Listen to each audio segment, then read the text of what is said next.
to really defend against cyber attacks, to really improve security in general, we all have a certain responsibility. It's a shared responsibility, and will be childish to think that governments only, or private business only, or technology companies only can solve the problem. So we really need to align efforts.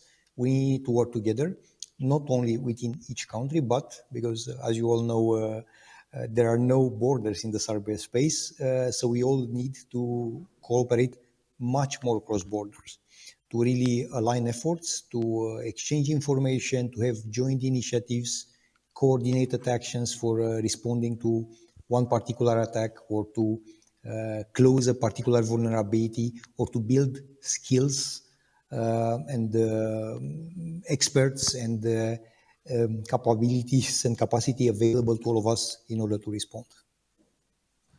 No, thank you. Thank you very much, Dan. What I really liked, that all of what you said was in the spirit of cooperation, both cooperation in terms of all the stakeholders involved. This is not a problem that can be fixed for us as citizens, and all various stakeholders must contribute. But you also mentioned to the cross-border aspects of cooperation in this region, which is something I would definitely like to come back later in this session. Now, maybe in one last sentence from you, coming from a CERT, what can you bring to the table?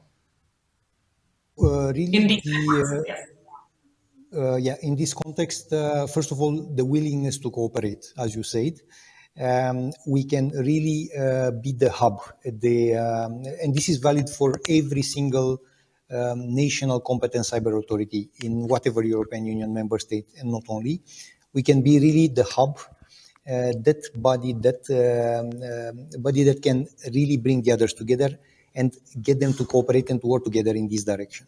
Because although a lot of super fantastic expertise and technologies are in the hands of the business, and a lot of knowledge is with universities, at the end of the day, we all need a common ground. We all need to speak the same language and to set priorities that we agree are common for all of us. So as a national authority, this is what we put on the table in Romania, and not only our willingness to really work together and to be that neutral, objective party that can bring all the other key actors at the table, and very important, without patronizing them.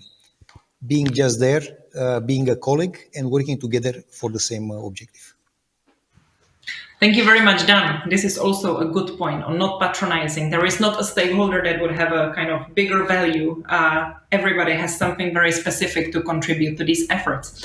Thank you. Ratko, coming to you, a very similar question. What, from your point of view, and of course your companies, do you see as the by whom, for whom, and on what in terms of capacity building on cybersecurity in the context of this region?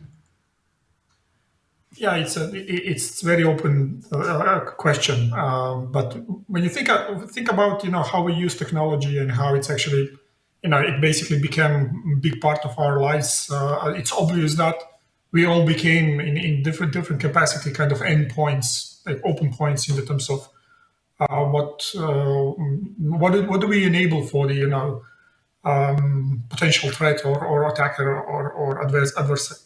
And that's all enabled by the technology. And I can tell you, just from the perspective of the company in which I work, but I think a lot of technology providers will tell you the same.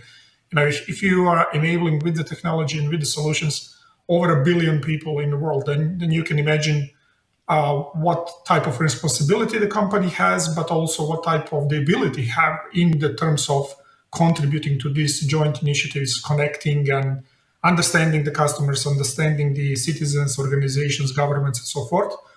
And I would like to echo the words of collaboration, which is super important, because we can do so much in the terms of developing and extending and making sure the technology works, at least at the acceptable level, right? Because technology is something which protects, but unfortunately also technology is used to execute cyber attacks and so forth. It's very hard actually to elevate the capabilities and capacity of cybersecurity if you don't have a proper collaboration, if you don't have a proper partners on the other side, right? And you know that for a number of, I would say, years or decades, we are dealing with this problem, and frankly, we still have.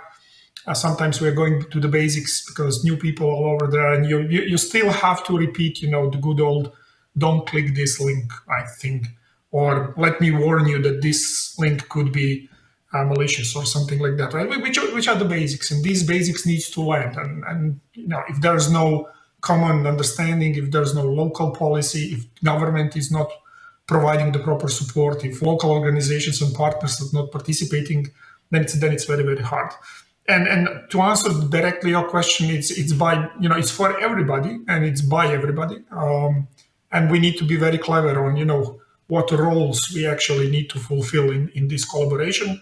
And this is, I would say, that cybersecurity or cyber resilience later on is one of these very rare, actually, areas of collaboration where everybody understands that we need to collaborate, right? And of course, we need to protect specific things. We need to understand how far we can go. We need to understand, what needs to stay local, what is protected, secure, and so forth. But in the terms of building the capacity, this is all hands on the deck, right? And we need to discuss and being open and understand where we need to do more, I would say, right? And how do we work on specific segments with SOCs or CERTs or governments or security agencies and so forth, and what type of capabilities we can actually provide for them. Right? So it's an open playground. There's a lot of things that needs to be on the table. Yeah, thank you very much for that, Ratko. Now, you have, of course, spoken both about these challenges, even in coordination of these issues on the national level, this involvement of the various stakeholder groups. But by looking now at the full region, we are kind of make it even more complicated. Yes, as we all know, cyber does not really respect the borders as we know them. Now, does it work? Is the setup in the region of our question, Central and Eastern Europe, Three Seas region, are you looking for something more, maybe some kind of more institutionalized cooperation? Do you see the cooperation as challenging, or do you think it's flowing as it should be? What are some of the gaps? What would you change if you could? Going to Dan first. Thank you for the question. A bit to share from our own experience, my experience with CERT Romania. Most of the challenges we had to further cooperate regional level were not related to the willingness or to the good intention to cooperate. So I think there is a kind of consensus. Everyone says we shall do more together, we should talk more to each other, we should have joint initiatives, build joint platforms and stuff like that. However, every single time when we initiated dialogue of this nature with our counterparties from the region, so CERTs, national competent cyber authorities, and so on, their main concerns were related to actually three particular points: staff, skills, and spending. So we all want to do more, but pragmatically, we are fully aware, and that's a reality, that's a fact, that good intentions are not enough. So it's absolutely fundamental that we support those great ideas, great initiatives, and many of them, they are already going on with people. And to be very honest, we all know this, in the governmental sector, we have a chronic lack of competent, knowledgeable, highly experienced cybersecurity staff members. So we don't have enough. We should have much more. Just to give an idea what we prepare in Romania and what we are aiming for, starting from the CERT Romania, which is the civilian cyber authority, which is about 50 people at this moment. We want to really create, and we are working on a draft law for this, to create a new cyber agency that is about 1,250 people size. So we want to boost with a factor of 20 whatever staff resources we have. Of course, it's not only about the headcount, not only about the people, it's also about the skills these guys, they need to have. And we came also to the conclusion, is not only technical skills that matter. We need people involved in developing cybersecurity cooperation that have communication skills, entrepreneurial skills, financial skills, and so on. So it's the entire set that we need more and more, not only technical stuff. And of course, all this translate in funding, in budgets. And I think here, if there would be one point that I want to emphasize, where we can absolutely do better, it's really explain much better and present to the decision makers at the highest possible level in each country the fact that cybersecurity costs money. That's the reality. On the other hand, doesn't matter how much we are going to invest in this domain, will be anyway much cheaper than the cost of a major cyber incident that will hit one economic sector, one country, one group of countries, and so on. So we can optimize those resources, but at the end of the day, we have to really put serious budget, serious funds on the table, and use them, of course, in as efficient as possible, ideally cross-border with joint projects, in order to build capabilities that are at least at the minimum baseline for all the countries in the region, because it will make absolutely no sense that a small group of countries are very mature and very advanced, while the others, the other counterparties, they are not there yet.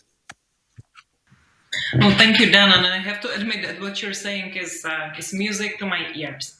I am quite intensely following also the global discourse on capacity building and digital policy, cybersecurity. And in every speech, you would find call for more capacity building. If you want a nice kind of common ground for any negotiations, put in some capacity building, everybody will agree. We see it across policy documents globally. But it is an idea, it is kind of thrown out there without taking the very, very, very practical considerations into account, which obviously always come back to funding. Capacity building costs money. People with the right skill set cost money. And the discussion kind of often finishes with the proclamation that more capacity building is needed without going a step further to make it really operational, to get the support that those who need, how can they receive? Another point that you made that I think is really, really important is to stop seeing cybersecurity as a tech profession. It's for the IT guys to prevent a cyber attack. It is much more complex than that. As it was mentioned, I'm also involved in the Global Forum on Cyber Expertise, and indeed in the working group that I'm chairing, we are currently considering more research into or mapping into establishing cybersecurity as a profession. That would, however, even have not only people from backgrounds, like you said, communications, policy, but even education, arts. All this is kind of related, and these various skill sets are totally necessary to come to the table. So coming back with the very similar question to you, Ratko. First, about the kind of challenges of the region and the practical cooperation that is ongoing. And do you also feel some kind of a mismatch between what is being said and what is actually happening? I can tell you I fully sympathize with what Dan said, because I see that in a number of countries. I'm working directly with 33 of them, so Central Eastern Europe, a little bit bigger. And some of these challenges, as Dan said, is you find them everywhere, right? I mean, the first of all, cybersecurity is in the terms of what we see, right? The problem is what we don't see. That happened before when we didn't actually thought about this one in the proper way. What we see is now emerging, right? So you have the evidence, you see the impact of cyber attacks, you see the issues which are coming out of this one, and it's not easy, to go to the stakeholder and say, like, look, this is something which is going to happen even in a bigger scale, right? So we need to significantly invest when there's no really a significant history in your own organization or in your own country, just because you didn't know that the problem is actually happening, right? So now people have better tools, they understand, unfortunately they see the impact and so forth. Also, it's very hard to go and say, well, we are investing in something where we almost for sure we can say we will have problems later on, right? So we are investing in cybersecurity, but we know a problem will happen eventually, right? And there will be a need to look into the resiliency and how we recover and how we stay alive. So going somewhere and saying like we need to significantly invest in this one, and we already know that we cannot protect ourselves 100%. That's a tough sell, right? What we also see in terms of people, I can tell you, even the technology companies like Microsoft, but other ones, we also feel the lack of capacity, right? We also feel lack of people who actually can deal with this one, because cybersecurity is ever evolving, right? It's like we are basically fighting the threats which people are now probing, and we don't even know, and we need to look into the future and think about these things. So it's a tough one, right? So we need more people, and in the terms of building the capacity, that actually goes into this discussion between the technology providers, so local, global, all of them, and the countries itself, in the terms of investing in education, in STEM space, having more people, then specializing them, as you said, like for the cybersecurity as a profession, like cyber professional, and then bringing the skills which needs to be skills that needs to be updated basically on the monthly basis, right? If not weekly. So this is really constant learning. And then for the spending part, I fully agree. This is in some of the countries, I still see a lack of the serious investment in the platforms, in the capabilities and so forth, which are technology based, right? So when you say security, people still think about walls and buildings and dogs and cameras and stuff. Even that, most of the issues that they have, for which they know or they don't know, are happening basically, during the night, through the technology means and through the cyberspace, right? And that's something which needs to grow. I think that a good thing about these discussions like this one is that there is a really emerging discussion between the technology providers and organizations, including CERTs, but other ones also, in how we can better contribute to this one. Just an example, it always starts with the invitation, right? And basically admitting that we would like to build more capacity, right? So I need to have a government or any other commercial organization on the other side saying like, well, we would like to work on this one. We feel that there is a space to grow in the terms of capability, and we feel there is an opportunity for you to help us in a different ways. And just to give you the example, it's not CE based, but it's very fresh. Few of companies, big hyperscalers like Microsoft, were invited, I think this week actually, in the United States by the US administration, and they were talking about cybersecurity. And one of the results of that one, at least for our company, was the commitment that we will spend over $20 billion on cybersecurity in the next 5 years. Right? So that's a direct monetary commitment which is coming, and it will go into building the capacity, and not just tools and products and platforms, but being able to actually deal with this problem globally. So at that level, it all starts with the invitation, to the table, and saying like, okay, we feel we should do much more on this one. No, thank you very much, Ratko, for that. Also for kind of disclosing that even a powerful company like Microsoft feels that, for instance, the skill set is not totally up to what would be needed, and also this desire to constantly evolve. So that's excellent. My next question would be more linking kind of the global processes in the field of cybersecurity, the geopolitical efforts to the region, and how actually you concretely are involved. Processes such as the UN group of governmental expert, open-ended working group norms, confidence building measures at the OSCE, and similar processes. Now, this is happening a lot on the global level. Both of you work in the context of the Central and Eastern European region. How connected do you feel to these developments?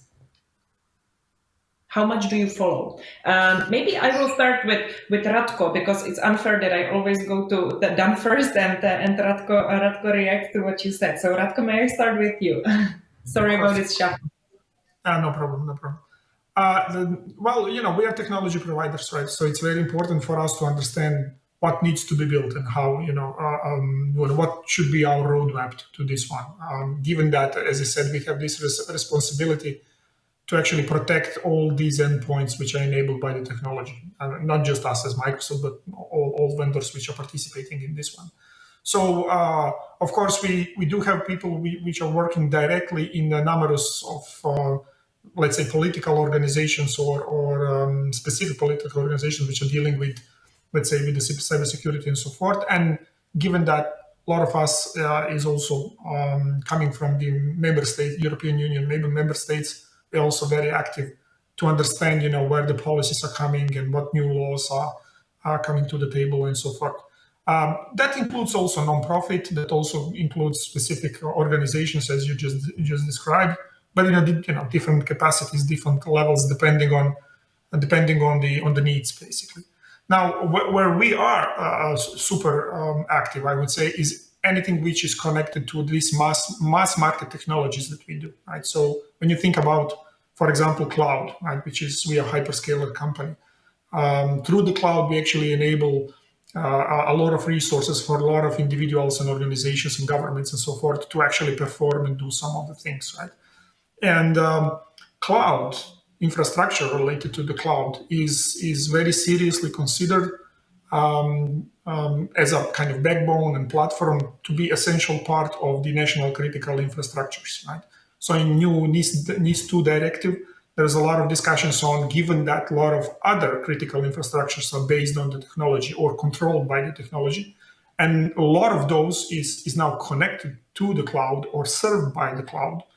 Of course, we are very much interested to understand, what are the requirements, what needs to be built, what type of protection needs to be elevated. And I think in previous session or one of those, there was a discussion around, well, technology is one thing and platform is one thing, but we also need to understand processes, how we connect, and like all this orchestration of different things which are happening around that one.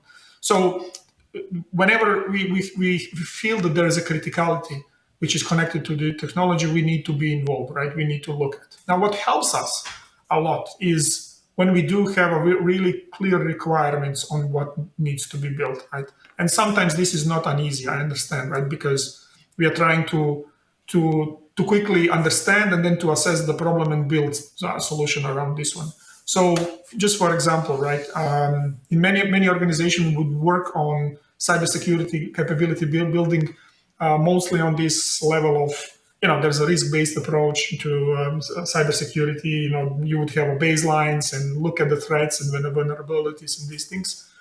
But in the terms of requirements, like clear requirements on what needs to be and how protected, then, sometimes we just, we keep it on a higher level, right? And then people are even more confused on what needs to be built. And is this going to be kind of compliant to the things which are required from the cybersecurity perspective, right? And then sometimes we are trying to actually bridge this one and propose some of the things which are, and then, to understand how this fits into the overall strategy and so forth. It's a little bit easier when you talk to the European Union, I would say, the countries, because they are aligned to some of the acts and some of the directives which are over there. And it's getting a little bit more complicated when you're getting into some other countries, which are either developing, something on their own, or they are trying to map to other nations' kind of security requirements or something like that. And that's why we believe that collaboration, which is coming through, and results or requirements which are coming from initiatives like 3Cs or organizations which already exist, as UN or OSCE or whatever, they're super important for us, but because they're covering a broader space with more countries, being aligned, and then coming to the technology providers and saying like, this is what we think. At least that's a draft, right? And now let's work together and then see how we can address some of the things which don't have a technology background or baseline behind that one, but should be addressed by the technology. Right? Just an example, and it's not cybersecurity example. It's just look at the artificial intelligence, for example. And most of the time we're not spending today too much on the technology. We're looking at policies related to the ethics and moral and regulations around this one, and how to be transparent and compliant through the algorithms and all these things, right? Which are not, it's not technology per se, but it's heavily impacted by, and it impacts the way how we build systems. Confirming how these global processes are important for your work and also in the region. So do I understand well that, of course, you have team of people, especially in a big company like Microsoft, following this very closely, but there is a lot of exchange going on between them, following the process on the kind of meta level, which you feeding in with specificities from the region, meaning also that you have to be quite up to date on what is happening in all these processes. Is that correct? Yeah, yes, absolutely, right. And we, for example, I'm the regional technology officer, but for example, in every single country, including Romania, my esteemed colleague from Romania, we do have national technology officers in the countries which are actually doing a lot of cybersecurity work, and especially not on the technical level, but talking to the CERT and government and national security agencies in terms of understanding the policy approach, what needs to be built on the level of standards, and for example, and I apologize, then I'm going to use you here, how Romania thinks about building this capability and how we can contribute to this one. So you're very, very correct, right? We are very much connected. Which is excellent to hear, by the way. So I just didn't want it to be hidden.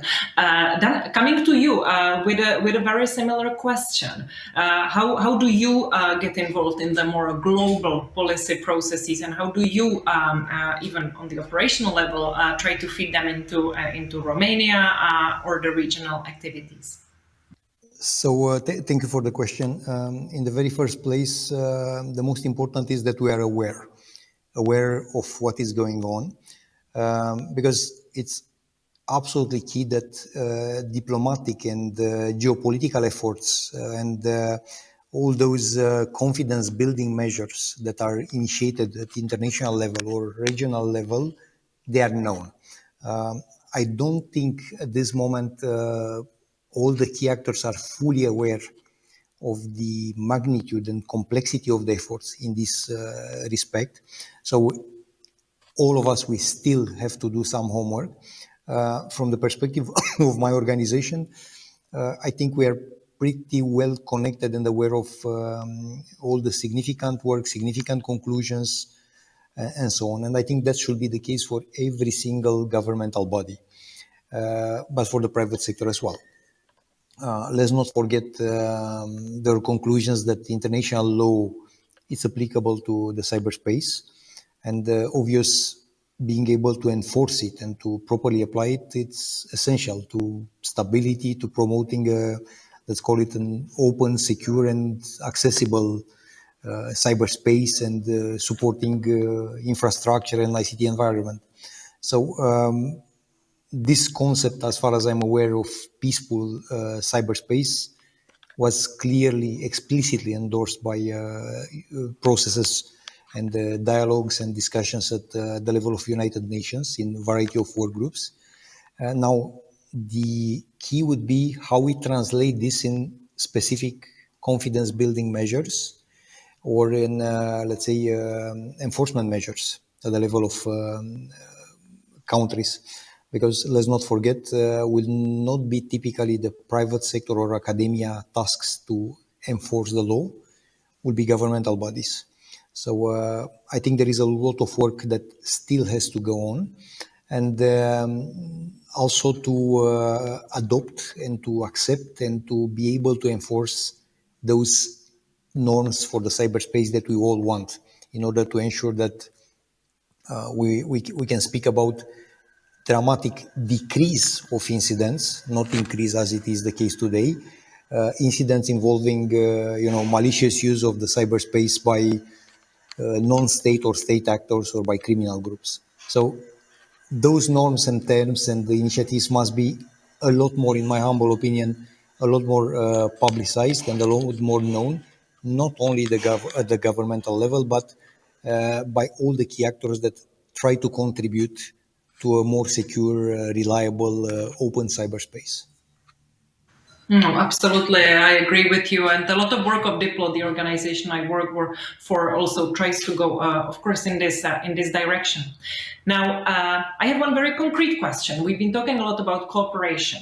Now, very concretely speaking, Ratko and Dan, do you two personally work together? If yes, could you give us a taste?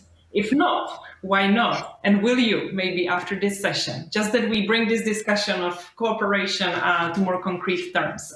Maybe can I ask with you, Ratko? Yes, of course. Now, as I said, like we have the national technology officers per country. In Romania, I have my amazingly talented colleague, Andreea Bolisake, and she is the national technology officer for Romania. So she's coordinating and working directly with the CERT, with the government, with other security agencies over there. But there is also not just Andrea. There's the whole team which takes these tasks very seriously. I can tell you, I was also involved with many discussions with government of Romania on the level of cybersecurity, and I think security, and Dan, please correct me if I'm wrong, is on top of their list for a number of years. Right? So I was not surprised when European Cybersecurity Center actually ended up in Bucharest, because all my discussions with the Romanian government basically started with the security for the last, I don't know how many years.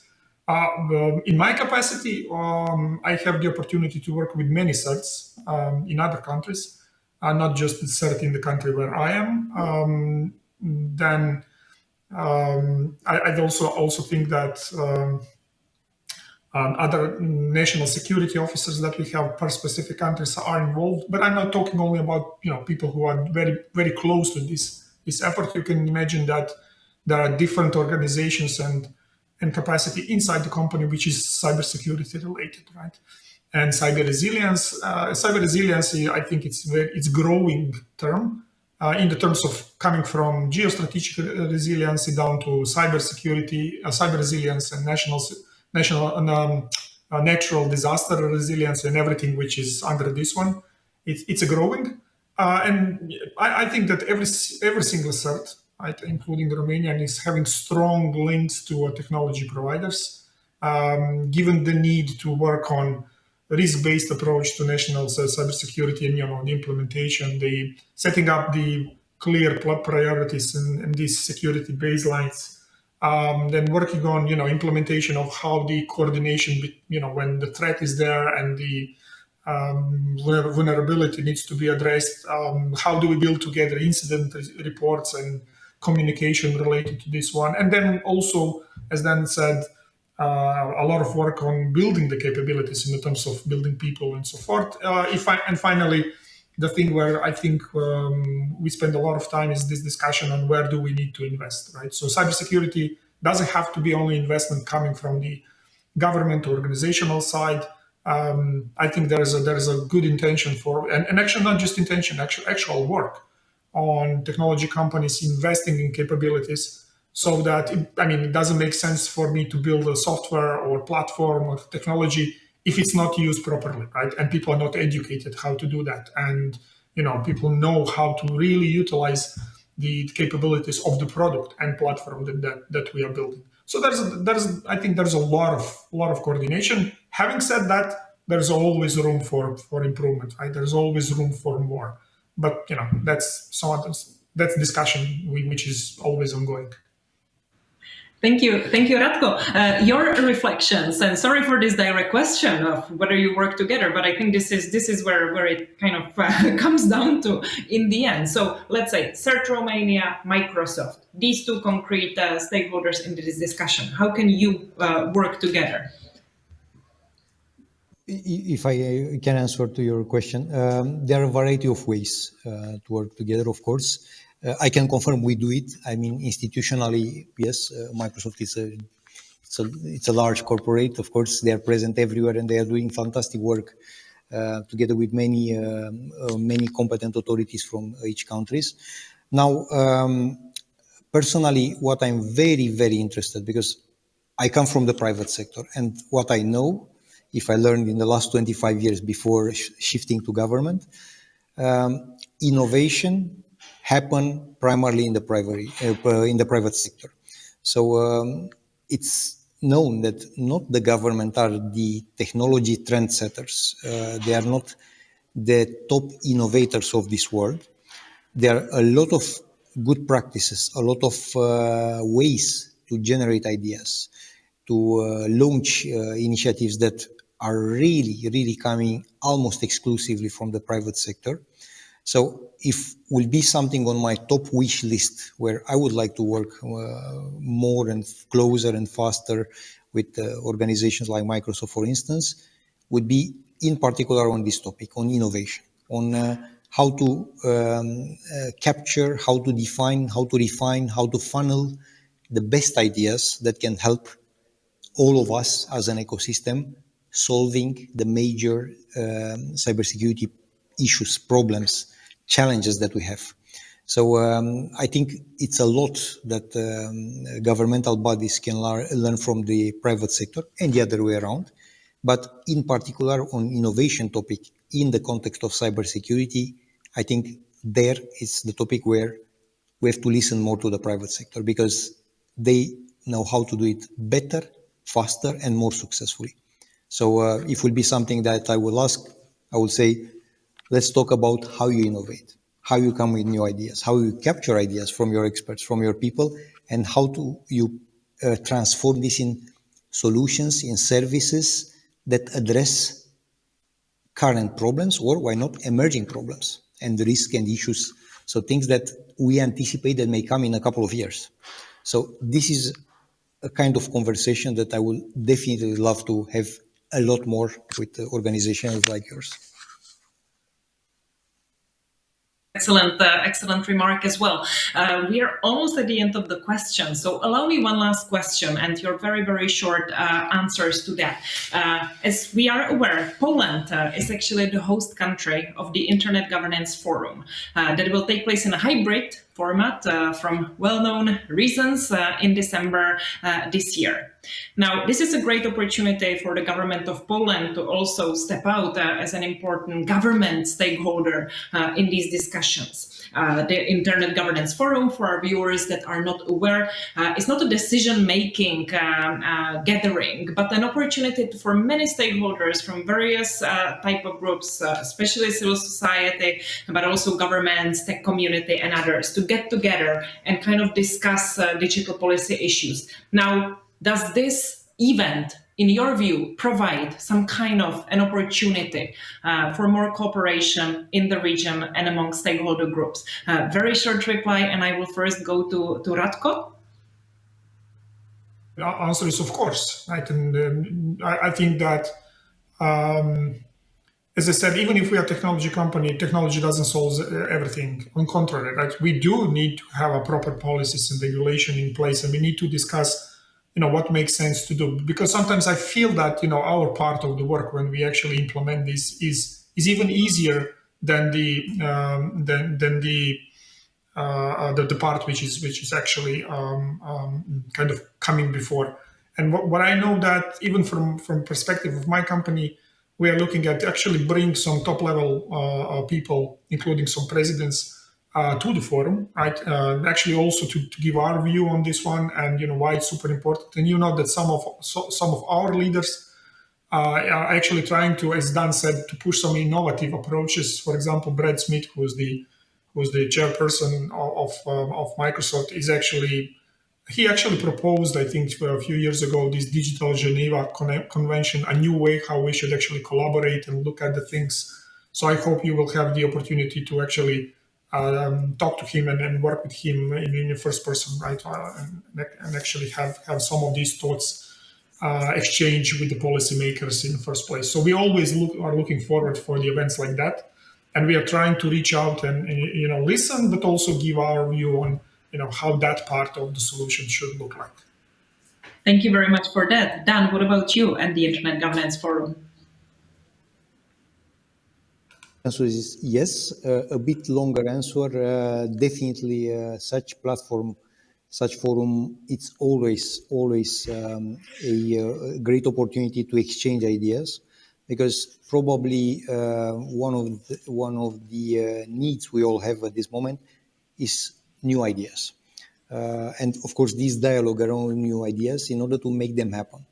Unfortunately, the last 1 year and a half, due to the pandemic situation, in all honesty, it increased a lot of discussion and dialogue and conversation online, almost none face-to-face. Now probably will be a hybrid format in any way, form and shape. But I think, as a matter of fact, having a platform, having an opportunity to exchange ideas, public sector, private sector, and discuss really on the content, discuss really on the real challenges that we face, this is the starting point for every successful action, every successful initiative that we take. So personally, I'm in favor of, and I welcome such opportunities. And it was new to me before you send us the agenda, to be very honest. So I learned something. So I know what to put on my to-do and my agenda for December.